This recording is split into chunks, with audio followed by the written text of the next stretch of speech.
पता है आपको वेल्थ कब क्रिएट होती है? रियल वेल्थ क्रिएट होती है मंदी के दौर में, बेरिश मार्केट में। आप पैसे बना सकते हैं बुल मार्केट में, लेकिन रियल जो पैसे बनते हैं ना, जो रियल वेल्थ क्रिएशन होता है वो बियर मार्केट में ही होता है। और लेकिन लोगों के मन में हमेशा इन्वेस्ट नहीं करने के लिए कुछ ना कुछ उनके पास विकल्प या कुछ ना कुछ शिकायतें मौजूद रहती है। कोई ना कोई उनके पास ऐसे एक्सक्यूज होते हैं जिस वजह से वो इन्वेस्ट नहीं करते हैं। आपको कुछ हिस्टोरिकल कुछ इस तरह के एक्सक्यूजेस बताते हैं कि उस दौरान लोगों ने क्यों निवेश नहीं किया होगा। साल 1983 मार्केट काफ़ी ज़्यादा हाई पे थे, रिकॉर्ड के पास थे, इसलिए लोगों ने निवेश नहीं किया। 1984 रिकॉर्ड यूएस डेफिसिट का बहाना था। 1985 में बहाना था कि ग्रोथ में अब स्लो डाउन दिख रही है, इसलिए लोगों ने निवेश नहीं किया। 1986 में डाउ जोन्स 2000 के आसपास था, इसलिए लोगों को काफ़ी ज़्यादा बाजार रिस्की लग रहा था।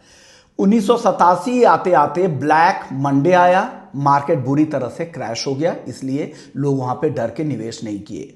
फिर 1988 रिसेशन के डर से लोगों ने निवेश नहीं किया।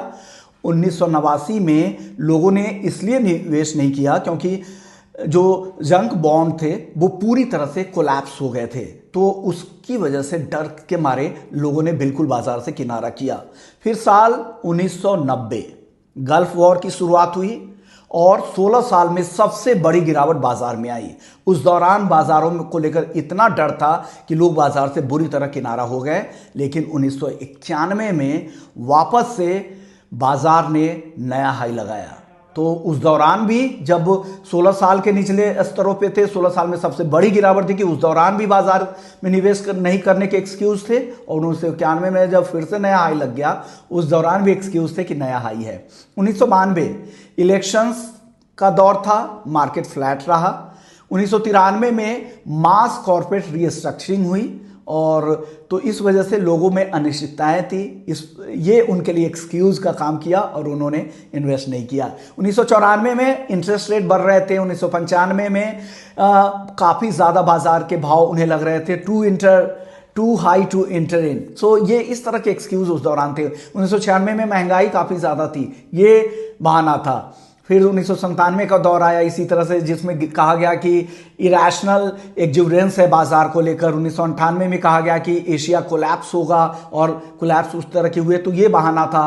फिर 99 में आया जिस तरह के Y2K का पैनिक था, उस वजह से लोगों ने किनारा किया बाजार से। 2000 में हम सभी जानते हैं .com बबल आया, उस वजह से बाजार में लोगों के मन में डर था। और 2001 में हमने देखा 9/11 के बाद से जो रिसेशन आया, उसके डर से लोगों ने निवेश नहीं किया। तो हर दौर में हर साल आप देखेंगे कुछ ना कुछ ऐसा होगा कि लोगों के पास बहाना होगा पैसे नहीं लगाने के। चलिए हम पूरी नहीं बताते हैं हर कहानी, लेकिन 2005 की अगर देखें तो oil and gas record high पे था, इसलिए लोग डर रहे थे बाजार में निवेश करने से। 2006 में हाउसिंग बबल्स का बहाना था। 2007 में सब प्राइम क्राइसिस शुरू हो चुके थे, ये एक बहाना था। 2008 में ग्लोबल बैंक्स कोलैप्स हो गए थे। तो इस तरह के बहाने हर बार लोगों के पास रहते हैं और वो इन्वेस्ट नहीं करते हैं और फिर उन्हें फोमो उनके मन में रहता है कि मैंने मिस कर दिया इस रैली को। 2009 में इसी तरह से क्रेडिट क्रंच, 2010 में सॉवरिन डेट क्राइसिस, ये तमाम तरह के बहाने उनको रहेंगे। 2011 में यूरोजोन को लेकर चिंताएं थी। 2012 में यूएस के फिस्कल क्लिफ को लेकर चिंताएं थी। 13 में फेड के टैपर स्टिमुलस को लेकर थी। तो इस तरह की तमाम चिंताएं रहती है। अब सीधा 2020 के आसपास चलते हैं, जहां पे कोविड-19 को लेकर वर्ल्ड पूरी तरह से थम गया था। उस दौरान भी डर के मारे काफ़ी सारे ऐसे लोग थे, हालांकि इस दौरान बहुत सारे नए निवेशक जुड़े भी, लेकिन बहुत सारे लोग इस डर से उस रैली को पार्टिसिपेट नहीं कर पाए जो कोविड के बाद आई थी। फिर 2021 में पोस्ट कोविड एक वापस से एक पीक आया, फिर करेक्शन भी दिखा। उस दौरान भी लोगों को बहाना लगा कि वापस से करेक्ट हो सकता है, फिर से सेकेंड वेव के बाद और वेव आएंगे, क्या होगा। फिर से लोगों के पास बहाना था। 23 में अदानी हिंडनबर्ग की वजह से जो गिरावट आई थी, उस दौर में भी बहाना था कि बाजार में आगे क्या होगा, क्या कुछ इसका असर होगा। फिर बाजार रिकवर किया। 2024 में इलेक्शन का शॉक मिला, यूएस रिसेशन की चिंताएं थी और फिर से 2024 अक्टूबर नवंबर से हम देख रहे थे लगातार कुछ ना कुछ नरमी के माहौल थे और लोग डर रहे हैं कि और गिरेगा, यूएस का रिसेशन आएगा। टैरिफ वॉर की चिंता फिर 2025 में थी कि इसको स्थिर होने दे, फिर निवेश करेंगे। अब 2026 ये वॉर स्टार्ट है किसी भी डेकेड का, एक दशक का सबसे खराब स्टार्ट कहा जा रहा है 2026 का। और इस तरह की लड़ाई भी ईरान के साथ हो रही, तो इस बार भी लोगों के पास बहाना था। तो बाजार में बहाने हमेशा रहेंगे, जो निवेश करने वाले उनके लिए मौके भी रहते हैं और इसी डर के दौरान वो निवेश भी करते हैं। और बाजार हर बड़ी मुश्किल के बाद वापस से संभल कर खड़ा होता है। कंपाउंडिंग लोगों की चलती रहती है, जो लॉन्ग टर्म इन्वेस्टर रहते हैं और जो धैर्य रखते हैं, जिनके पास पेशेंस हैं, उनको बाजार रिवॉर्ड भी करता है। तो यहां पर एक बात साफ है कि यहां पे साइकोलॉजी काफी ज्यादा बाजार में काम करती है।